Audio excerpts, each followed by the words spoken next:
And in recording today's webinar for you, what will happen is approximately 2 business days from today, you will receive an email from us thanking you for your attendance and including a recording to the webinar that you can then either watch at your own pace again or share with your peers. So thank you again for your attendance today, and we look forward to getting into today's webinar. So today, sorry, I'm just having some slow screen issues. Okay, here we go. So today we have, as I'm sure you're all waiting readily for, Mark Efron, who's the President of the Talent Strategy Group, and also Heather Easterman, who's the Vice President of Business Development for PageUp online. I'm Penny Street. I'm the Product Marketing Manager for PageUp, and I'll be your moderator today.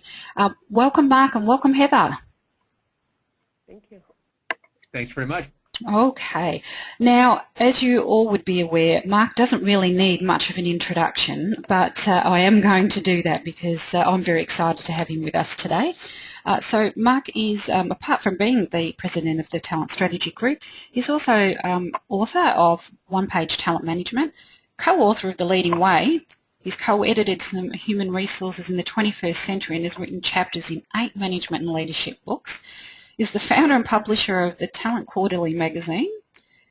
He's recognised as one of the top 100 influencers in HR, and he's also founded and leads the New Talent Management Network, which is a non-profit HR networking and research organisation, and that's now the largest talent management organisation with more than 3,000 members.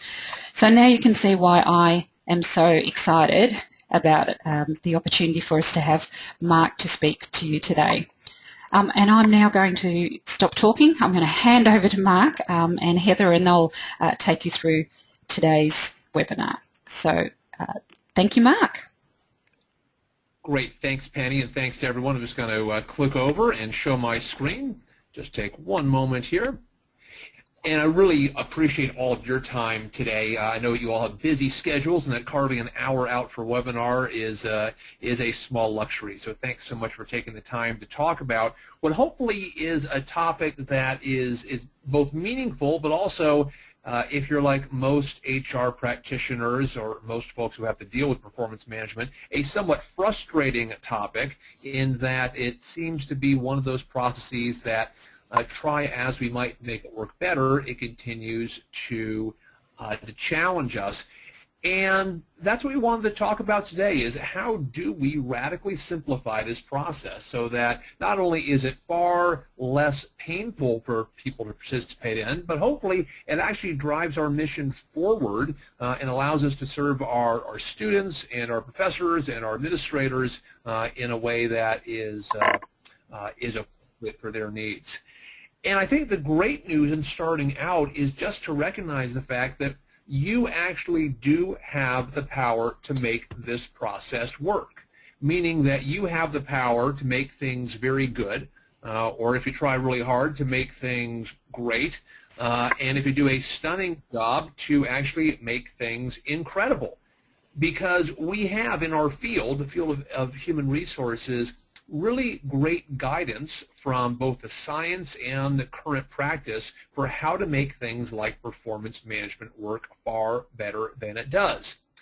But while you have the power to make things good or great or incredible, you also have the power to make things really bad. Because if we ignore that science and we ignore how to make things simple and easy for the people who actually use these processes, we end up taking what should be a very straightforward process and making it something that takes time, effort, and money beyond its value. So what we wanted to chat about today was how do we actually bring that value out in a process like performance management.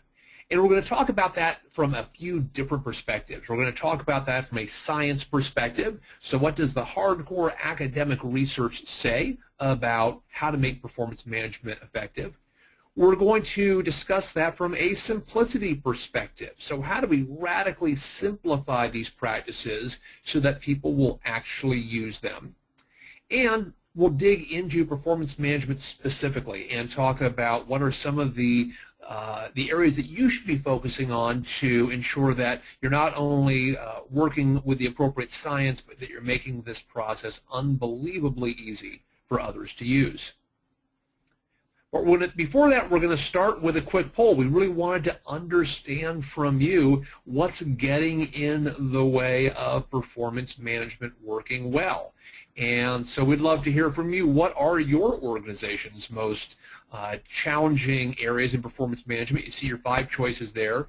And Penny, tell us how the polling is going to work. Okay, so thanks for that, Mark. So yes, everyone, you've got the opportunity here to select any one of these, or all of them, or whatever there that actually stipulate the position for your organisation. I can see some of you have already jumped in there and are clicking away, so that's fantastic. And we'll just give you a minute or so to actually do that while everyone is answering there. Mark, is there a question there that's come through already that you might like to take for us? You know, one thing that that came through, and we talked about simple, and we get this question a lot, is kind of how simple we make things as absolutely simple. We're doing almost nothing. Is that really the goal? And what we write about in one-page talent management is that simplicity is not the goal. The goal is the appropriate balance between the complexity of a process and the value that it delivers. So if you have an unbelievably complex process, let's say sending a rocket into space, but it delivers a lot of value, that's a fine relationship. But if what you're trying to do is simply set a goal for someone and make sure that they are fairly evaluated at the end of a year or end of a quarter, well, probably doesn't need to be unbelievably complex. There's not that much value being delivered.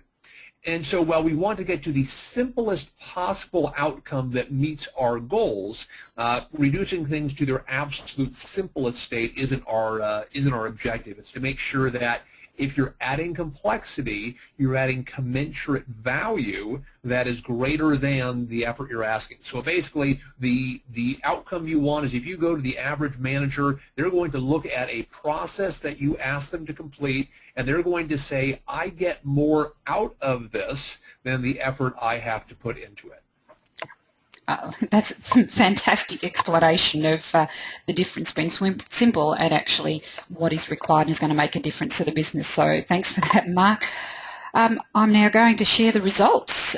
So as you can see there, we've got everybody at some point is actually having one of the challenges of either identifying the actual talent, assessing or developing them, rewarding them and retaining. So as you said earlier, Mark, this is quite a prominent subject and that people do have difficulties with. So thank you everybody for your participation in the poll, and we'll head back into Mark's presentation.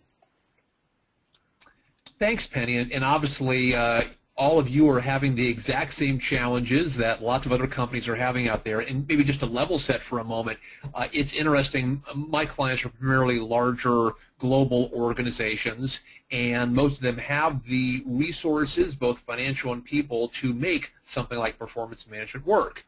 Yet, I spend a lot of my time, and my staff spends a lot of their time making the fundamentals of performance management work in those big, complex organizations. So this isn't a question of everyone else is doing this well, it's only us who are challenged, or we who are challenged.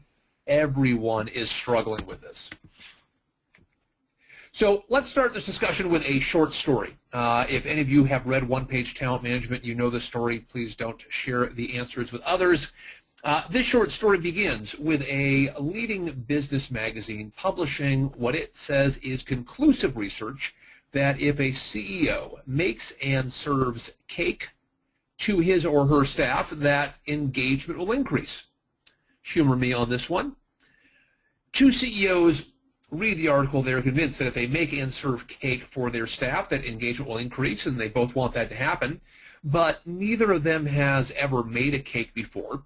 And so they turn to the person at their respective rights at their conference table. It happens to be their HR leaders, and each of those CEOs asks their HR leader for some assistance in coming up with a great plan to make and serve a cake. At the first company, the HR leader is very excited about this task, and he decides to go on a big benchmarking expedition. So he flies around the world and he interviews companies who are known to make great cakes, and he has focus groups with renowned bakers, and he hires McKinsey to do a multi-million-dollar consulting study on cake making. And after he's gathered all this information, he comes up with what is truly a brilliant cake-making plan. In fact, if you were to make this cake, it would have 14 layers. It would have multicolored frosting flowers cascading from layer to layer. It would have a working fountain of melted chocolate shooting out through the top of the cake.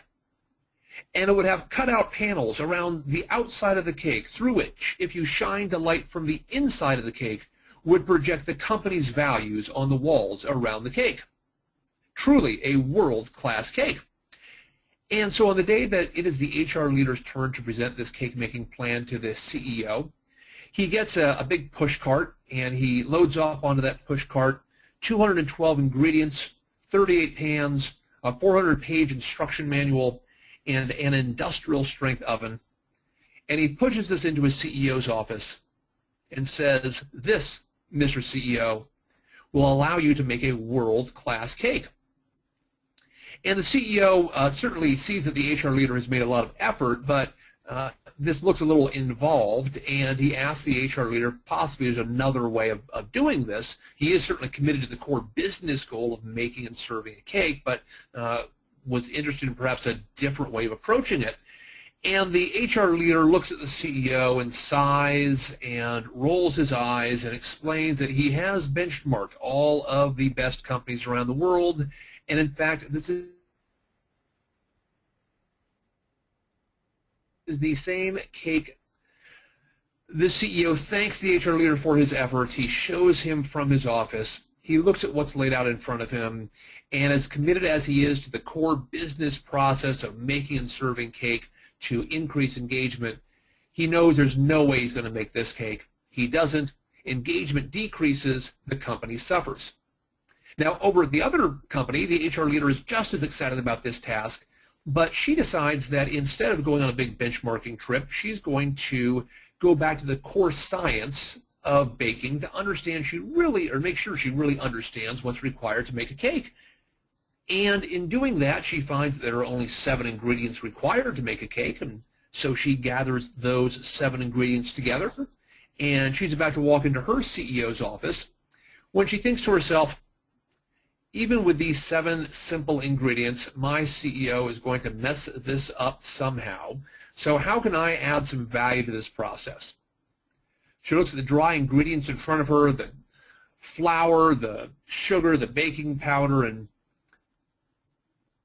takes them out of their bags, mixes them together into essentially a cake mix, gathers the ingredients together, walks into her CEO's office with a bag of cake mix, a cup of milk, 1 egg, a 1-page instruction manual, and 1 pan, and says, "This, Mr. CEO, will allow you to meet the core business goal of making and serving cake to your staff." The CEO is pleased. He makes the cake. He invites the HR leader to the table to share the cake. Engagement increases, the company prospers. Now, if that story sounds a little silly to you, substitute for cake making whatever your favorite HR process is, whether that's succession planning or performance management or engagement or 360 surveys, and ask yourself, are the companies or the organizations that you're familiar with, do they feel more like company number 1, with academically perfect practices that are almost impossible to use? Or do they feel like company number 2, with lean, easy-to-use practices that are designed to achieve a core business goal?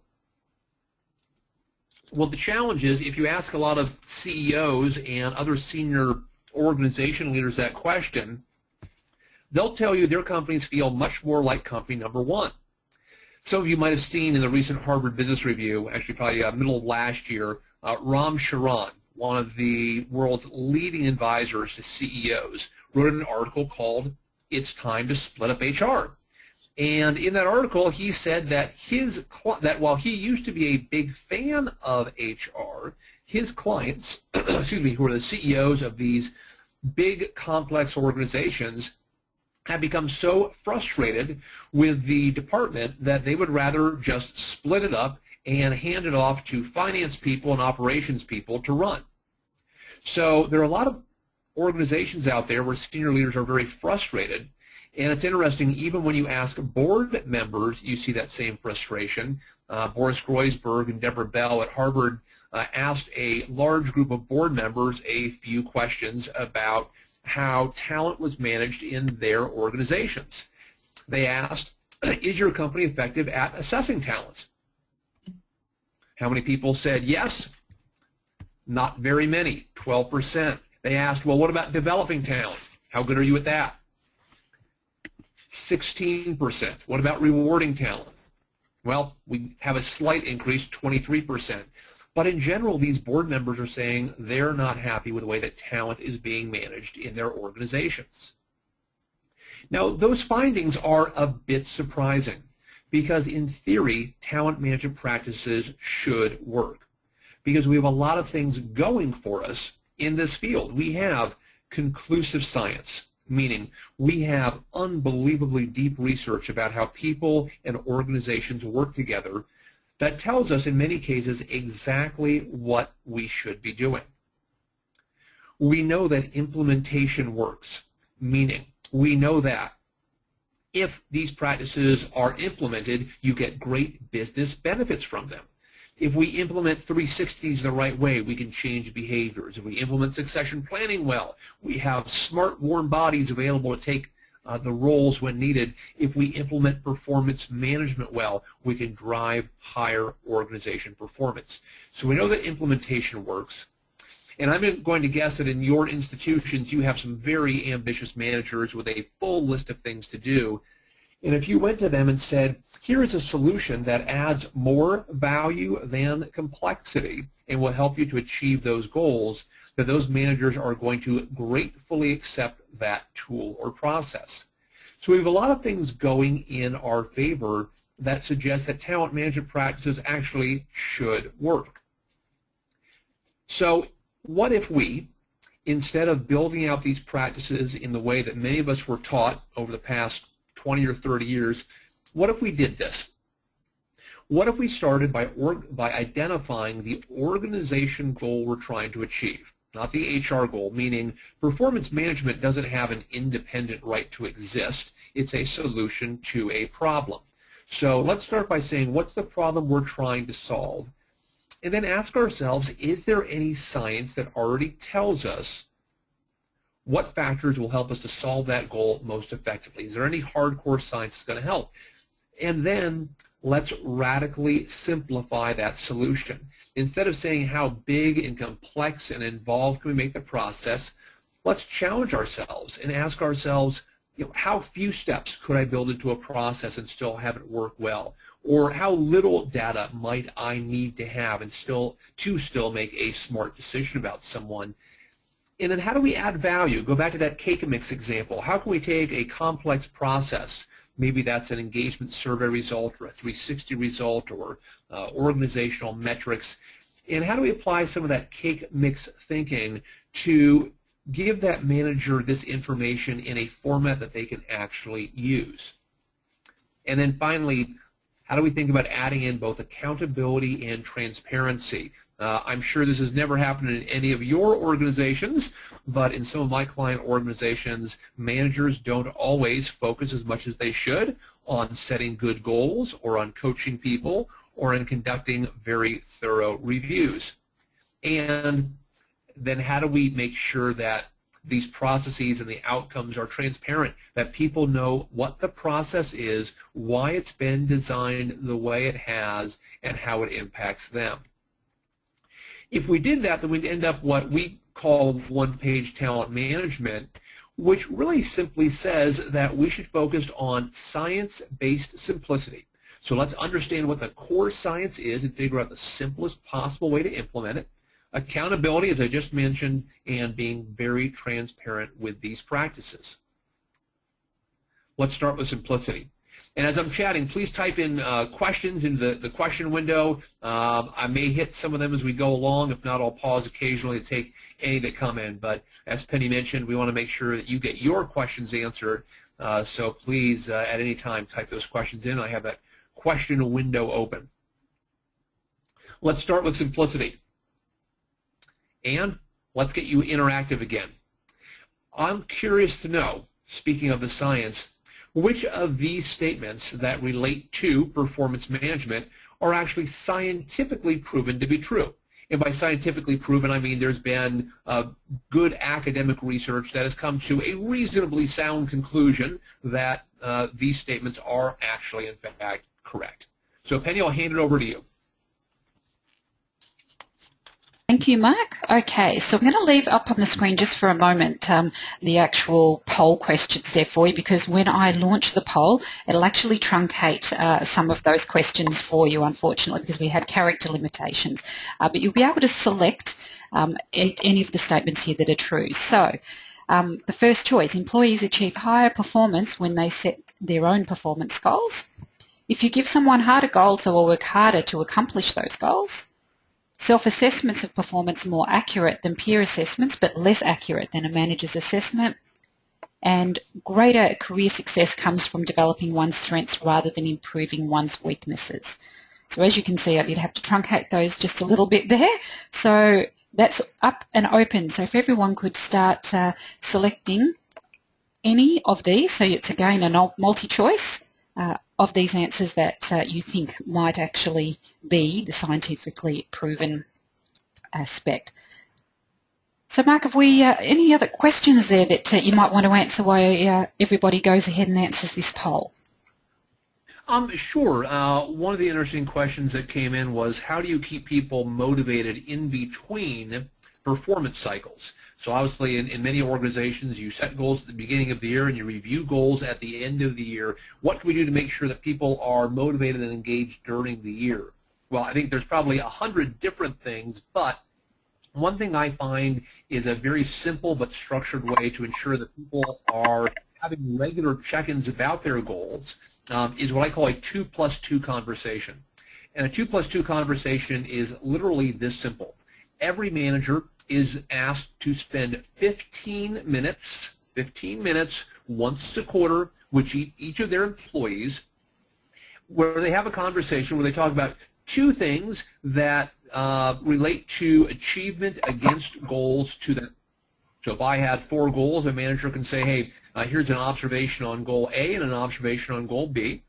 And then that manager needs to tell me 2 things that he or she wants me to do differently going forward. You know, hey, Mark, I need you to involve your peers a bit more when you're developing programs, and I need you to get out to some of the other departments to understand how what they're working on impacts our objectives.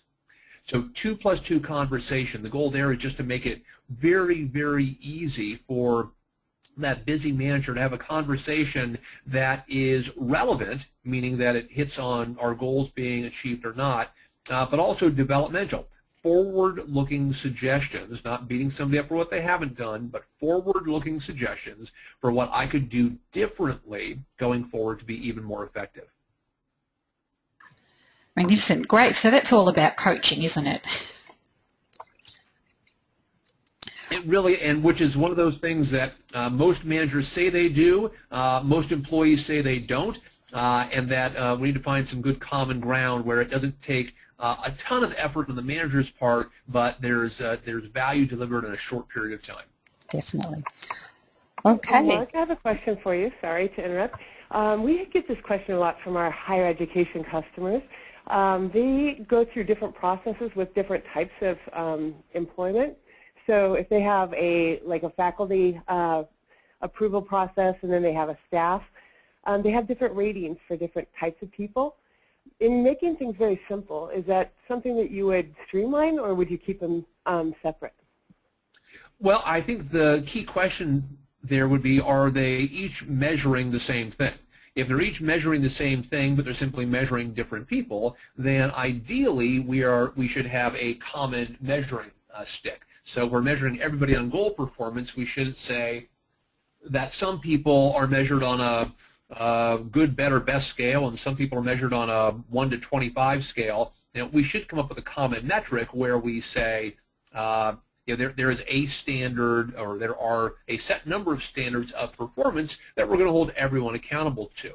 Now, if we're measuring fundamentally different things, so if in one area we're measuring technical capability, if I'm measuring an engineer in one group and I'm measuring an administrator in a different group, it could be that a different scale is appropriate. But my starting point is always tell me why we need two things instead of one. So I kind of have a guilty until proven innocent view around complexity. Now, I'm going to assume that one is the right answer until you prove to me that we need two or three different answers. Great, thanks.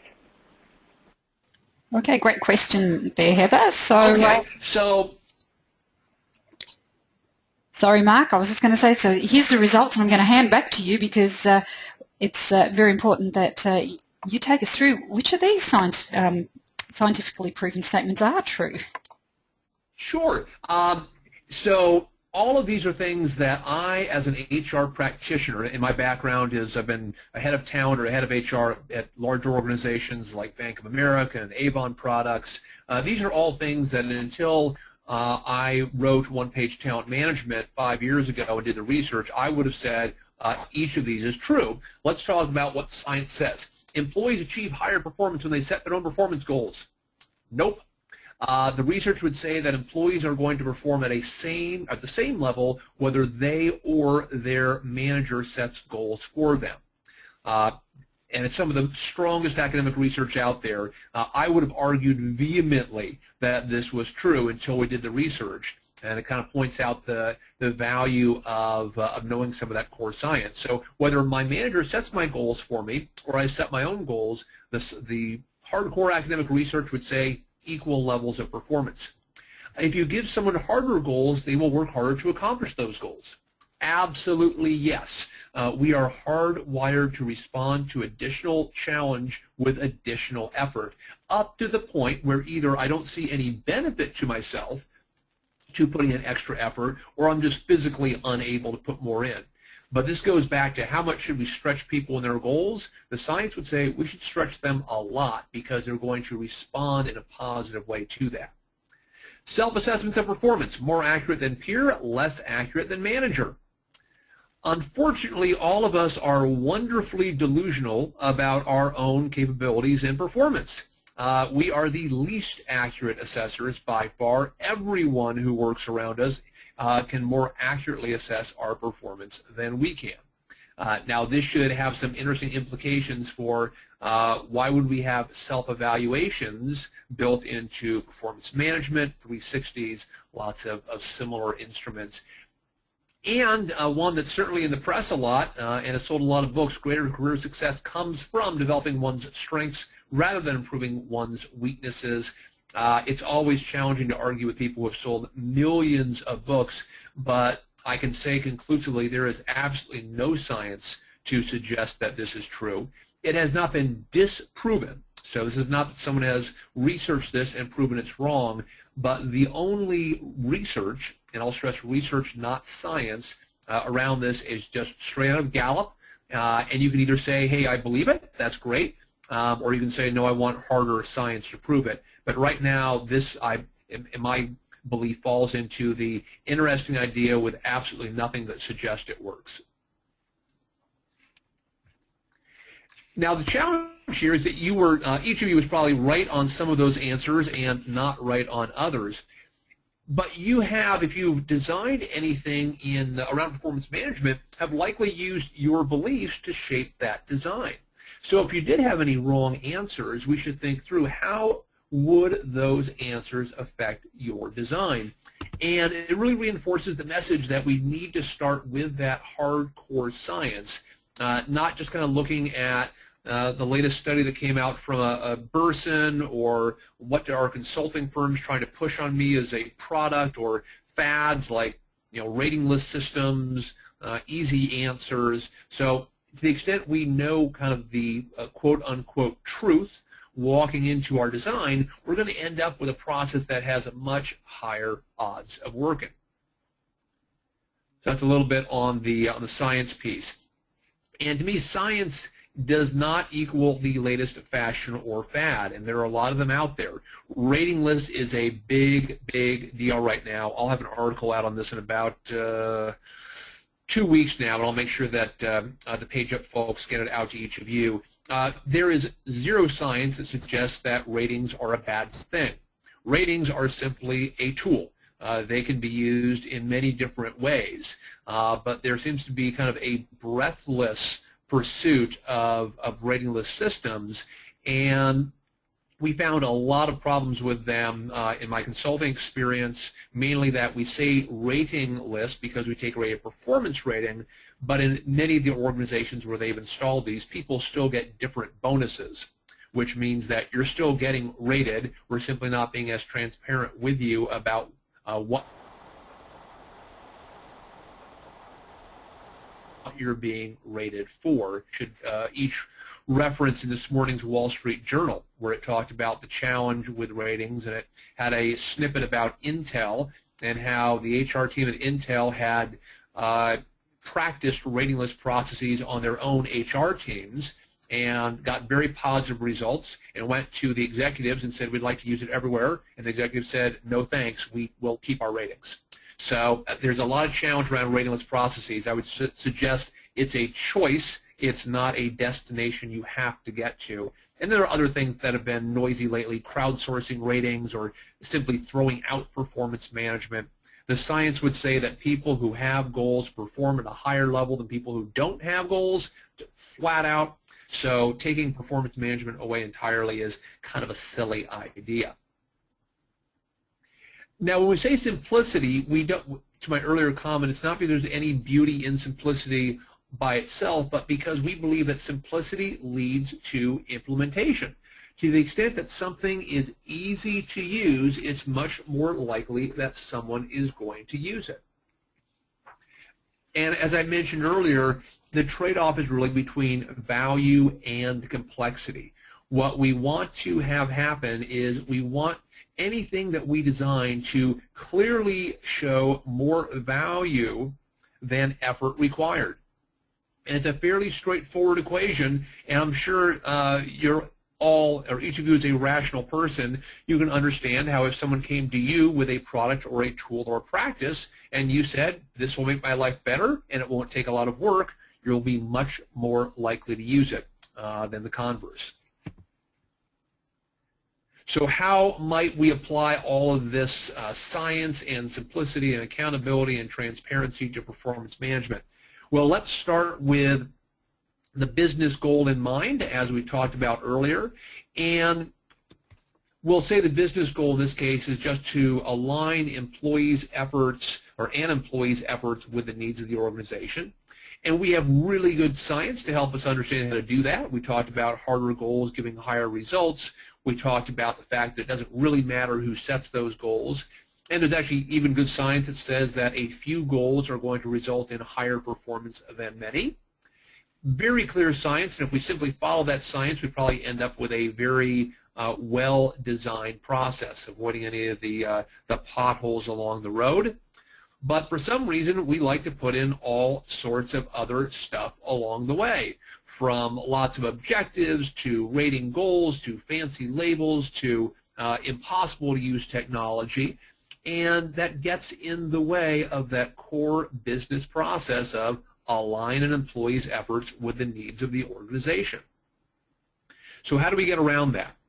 Well, there are some very straightforward ways of thinking about this, starting with if something doesn't clearly add value, you don't include it in the process. Let me give an example of that.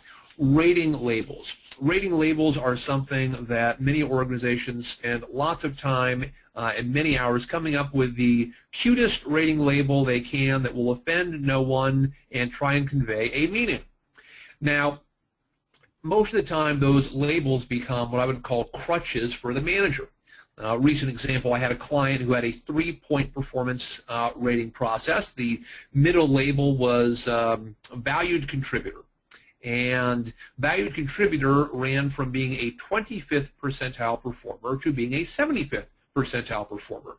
And valued contributor as a label was a wonderful crutch because it allowed the manager, let's say Penny was my manager, Penny would say, Mark, it's performance review time. I'd like to let you know that you are a valued contributor. And I would walk out of Penny's office with a big smile on my face. Oh, I'm a valued contributor. That's a great thing. I must be a 75th percentile employee. But what Penny really meant was, actually, Mark, you're a 25th percentile employee. But having this wonderful label allowed her not to have that direct conversation. So if there's not clearly value added by an element of a process, simply take it away. Also, we've talked a lot about science. Recognize that any element in your process, whether it's a step in a process or a request for data, anything that is in that process, either it's scientifically proven to be correct or not correct, or you're simply making a choice. So one of the other things I think we spend a lot of time on in HR when it comes to performance management is what's the right number of points on a rating scale? There's been a lot of scientific research around that, and the answer is it does not matter. Managers will abuse any scale you give them in the exact same way. So given that there's no science, let's not spend hours having this discussion. Ask the senior person in the room what scale they would like to use and simply move forward. And we also get tied up. I see this in a lot of my engineering and technical clients, and you may see it with some of your very smart professors. They work at a level of very fine tolerances and specifications. I work with pharmaceutical companies that are working at a molecular and atomic level, and they don't understand why we can't have the same level of precision in our process that they do in theirs, because they imply that precision equals accuracy. And so they want to be able to tell Mark that he scored a 3.624 on his performance rating. And we need to help these folks explain that we're lucky if we can tell the difference between someone rated a 3 and someone rated a 4. We certainly can't figure out those fine gradations that are 2, 3, and 4 digits to the right of the decimal point. So we need to help managers to understand that it would be wonderful if we could rate people to that level of specificity, but we can't, which means that you do not need a fancy rating calculation process that adds up the various ratings received by goals that had different weightings and totals up to a precise number. We should be allowing managers far more judgment to take those inputs that they have about goal performance and come up with a final rating. Now, a few standards. So part of this is just technical design, but part of it is, can you answer some basic questions about your design to understand is it at a level of simplicity that adds or that lends itself to implementation? One is, and I use this with my clients all the time, is the process embarrassingly easy? So could I go to Penny and say, Penny, I know you're a very busy woman, but even you have 10 minutes. We've made this process 10 minutes long. Can you help us out here? So can you make it so easy that the average manager would be embarrassed not to use it? Are you advising courageously? Can you say that when a manager is asking you to put something into that process that you fundamentally know is wrong, that you're digging your heels in a bit and you're saying, let me tell you why that particular approach, while it may seem logical, is not going to work? And again, ideally, you have some science to back that up.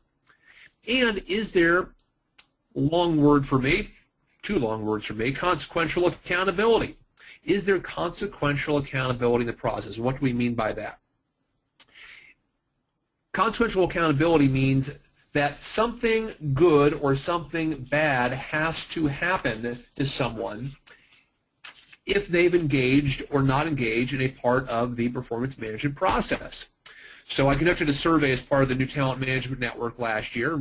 Among the other questions we asked were, are there any positive consequences for managers in your organization if they develop their team members? So basically, does anything good happen to them if they do good things? 30%, 3 out of 10 companies, and this is a big global survey, said yes, something good happens. Not a big number. We asked, well, does anything bad happen if you don't develop team members? Well, only 1 out of 8 said, yes, actually something bad happened. So if nothing good happens to me and nothing bad happens to me, why am I going to worry about your request? Consequential accountability means that we need to understand a few things that matter and hold managers accountable for doing that. And you might say, well, we don't have the pay, we can't adjust our bonus process, we can't put accountability in. Actually, you can easily put accountability in a few different ways. I think there are 3 parts, 3 kind of major pieces of performance management. One is goal setting. How do you build accountability into goal setting? You audit managers, the goals that have been set by managers or goals that have been set by the employees. Not auditing in a punitive way. You're not trying to beat them up. You simply are going to let them know that you will be reading the goals and you'll be giving them some coaching around how goals can be written better if you find that. So it's auditing in a very helpful way, but managers know someone will be looking at the goals.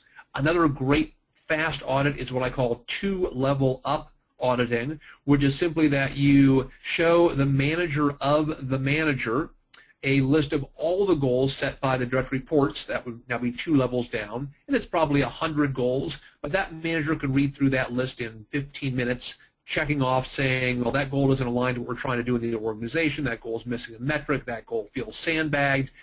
You can audit in a very fast and easy way that lets people know you're holding them accountable. We talked earlier about coaching. People don't like to coach for the most part. How do you help them do that? A 1-question survey is a really powerful way of holding people accountable. A 1-question survey is exactly what it sounds like. You send an email out to everyone who should have been coached during that period of time. It says, has my manager had a meaningful coaching conversation with me in the past 6 months, quarter, whatever the appropriate period of time is? It is a yes/no response. Again, you're not trying to beat the manager over the head with the results, but if Penny comes back to me and says, hey, Mark, 8 out of your 10 direct reports have said they had a coaching conversation. Yeah, that's pretty good. Make sure you try and follow up with everybody so that everyone feels they've had one. Or Penny might come back and say, Mark, only 2 out of 10 people on your team say you've had a coaching conversation. Either they don't know that you're trying to coach them or you're not doing this well. So we need you to pick that up a bit. Great way of holding people accountable. And then in the review process, how do you make sure people are actually accurately rating the people on their team? Some of you might already have this process in place. Just sitting around a table as a peer group and comparing the ratings that you've given to your team members with the ratings that others have given, and talking about the types of goals that your team had versus the types of goals that others had, helps you to adjust either higher or lower those ratings in comparison to other individuals. So each of those things is a very simple and easy way of ensuring that managers are accountable for a very important part of the performance management process. So another quick set of questions for you. We're curious, when is your organization planning to review your performance management practices? We know that some of you might already be there, some are planning in the short term, and some might not even have it on their agenda. But we're going to pause for a moment and get your thoughts on those questions. Beautiful. Thanks, Mark. So, and look, everybody is jumping in already, so without us even having to let you know that it's open and ready for you to go. So please go ahead, everybody, and this is a select one, so you'll notice that you don't have multiple choice here at all, but we're really keen to understand where you are in your performance management process in your organisation around reviewing what those actually might look like. And maybe today's discussion has helped you think about, okay, what is it that we might actually need to be reviewing that we may not have actually been planning for? And while we do that, again, Mark, any further questions there that you'd like to answer while we let people fill in the poll?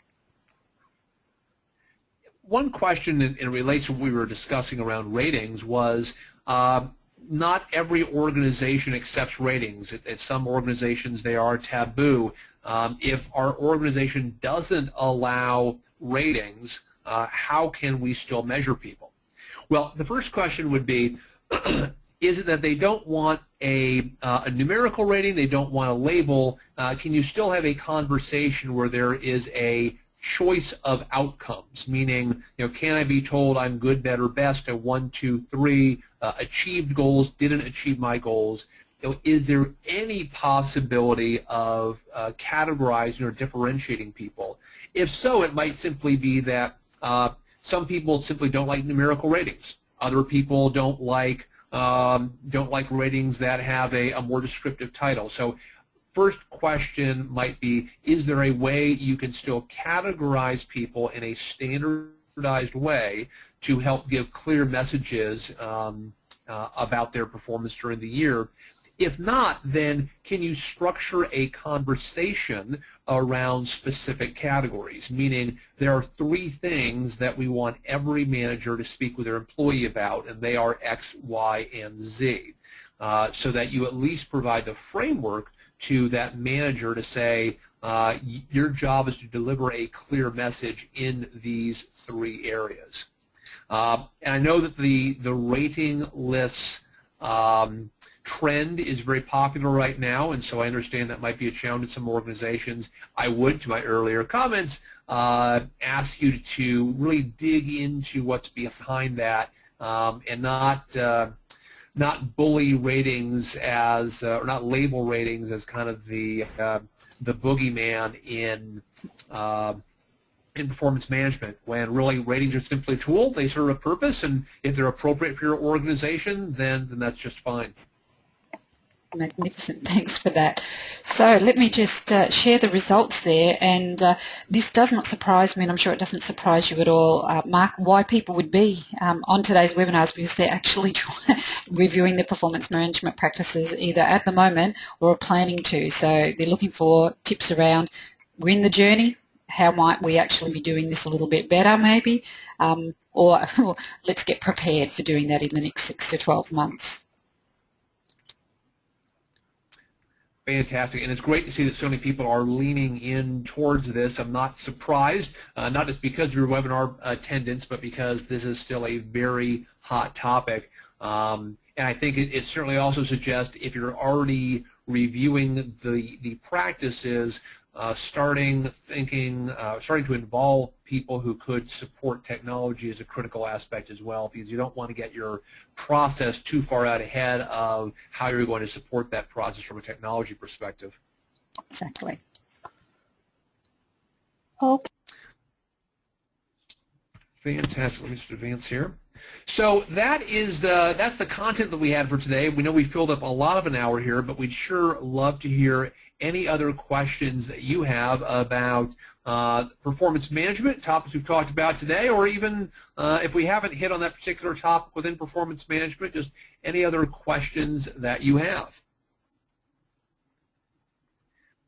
And one that we have already is, in my experience, do organizations transition well from paper-based processes to automated performance processes? And I would give you a bit of a consulting answer here, which is it depends. And what it's going to depend on is the quality of the original process. So if you had a high-quality original process, it's going to likely translate into a much more efficient automated process. But unfortunately, that also applies to garbage in, garbage out, which is why getting that process right and concurrently working with the technology is essential.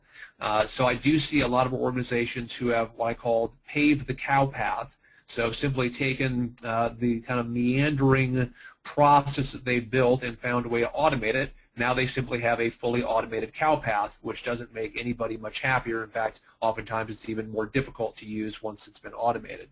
So I think the key there is making sure that you have redesigned, hopefully radically simplified, that performance management process before it's automated, but that you're working closely with your technology vendor as you're doing that planning, so the great design you have actually fits well with the technology.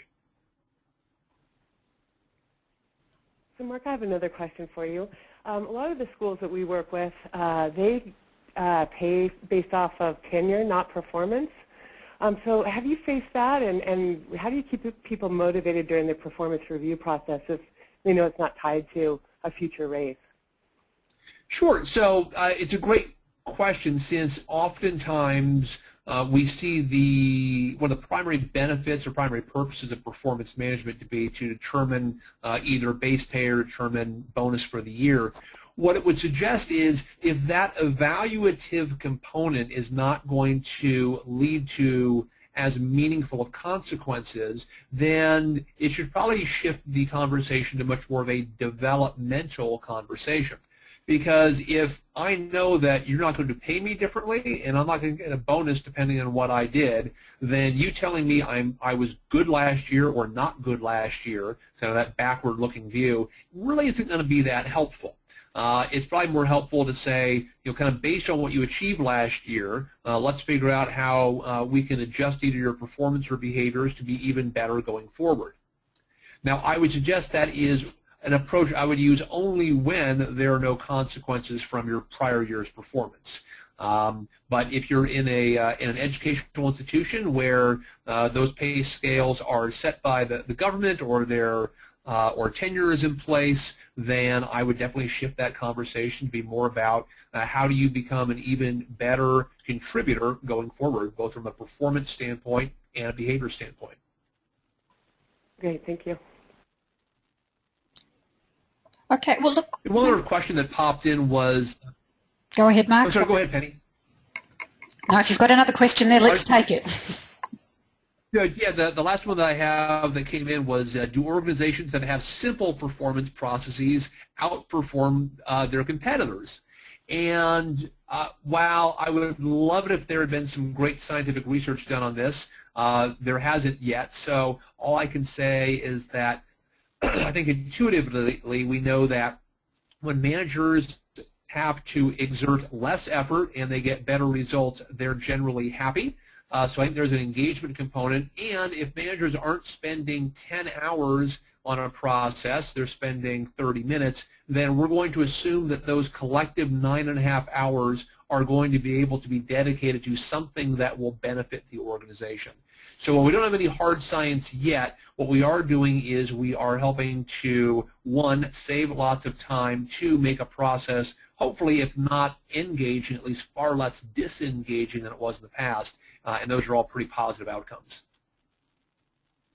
Magnificent. Thank you very much for that, Mark. I'm sorry for jumping in before you got through that last question there for us. But I've looked at the time and thought I think we're at time for today. So I just wanted to do, on behalf of the audience, a big thank you to yourself, Mark, and Heather for bringing in those questions from the higher ed perspective as well, and in particular to our participants today. So thank you very much for your questions as well as your answers to the polls, and we hope that the content from today has helped you on that journey that you've already commenced or that are commencing in the next few months. Just a couple of reminders. We have recorded today's session, so definitely you'll get a copy of the recording in the next 1 to 2 business days so that you can share that as required or revisit to get some of those key points from Mark. We also, as Mark mentioned there, he's got his paper coming out in a couple of weeks, so we will definitely follow up with you again to make sure that you have access to that paper. So I'm sure that you'll all be excited with that. So again, thank you, Mark. Thank you very much, everyone. Yep. And everyone have a great rest of the day. Bye.